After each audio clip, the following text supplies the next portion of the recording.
যখন যৌবনকালে আসে অথবা আসে নাই, বড় হয়ে গেছে, সন্তানের প্রতি ওই সময় ভালোবাসা আরো বেশি হয়ে যায়। যখন এই অবস্থা পৌঁছল তখন বলল, ক্বালা ইয়া বুনাইয়া ইন্নী আরা ফিল মানামি আন্নী আযবাহুকা ফানজুর মাযা তারা। হে আমার সন্তান, আমি স্বপ্নে দেখলাম তোমাকে জবাই করতেছি, এবার তোমার মতামত বলো। ক্বালা ইয়া আবাতি ইফআল মা তুমার। হে আমার পিতা, আপনি যাহা আদিষ্ট হয়েছেন তাহা এখনই করেন, দ্রুতই করেন, কোনো আপত্তি নেই। ইয়া আবাতি ইফআল মা তুমার। হে বাবা, হে আমার আব্বা, আপনি করুন যা আপনাকে আদেশ করা হয়েছে।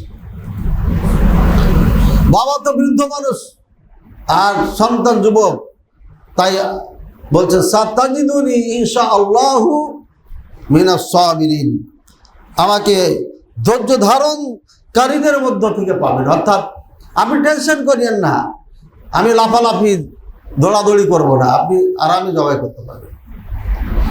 ফালাম্মা আসলামা, যখন দুই বাবা এবং ছেলে আল্লাহর কাছে পুরোপুরি প্রস্তুত হয়ে গেল, সারেন্ডার হয়ে গেল। ওয়াতাল্লাহু লিল জাবিন, যখন তাকে শোয়াই দেওয়া হলো জবাই করার জন্য, চোখে পট্টি বাঁধা, হাত বেঁধে দেওয়া, পা বেঁধে দেওয়া, কিচ্ছু নাই। আল্লাহ তো পরীক্ষা করছেন, কিন্তু নবী, তার সন্তানও নবী হবে। পরীক্ষায় পাস করা মানুষ এই রশ্মি বাঁধা চোখ বেঁধে দিয়ে এটা কি নবী হওয়ার যোগ্যতা রাখে? রাখে না।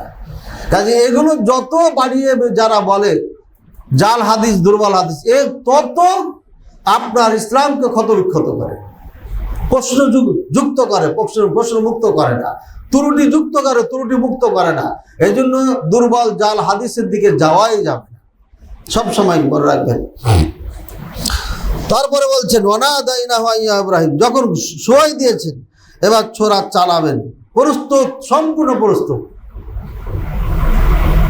আল্লাহ তাআলা তখন ডাক দিলেন, ওয়ানাদাইনাহু ইয়া ইব্রাহিম, আমরা ডাক দেব, হে ইব্রাহিম, কদ সাদ্দাক্তার রুইয়া, আপনি স্বপ্ন পরিপূর্ণ করেছেন,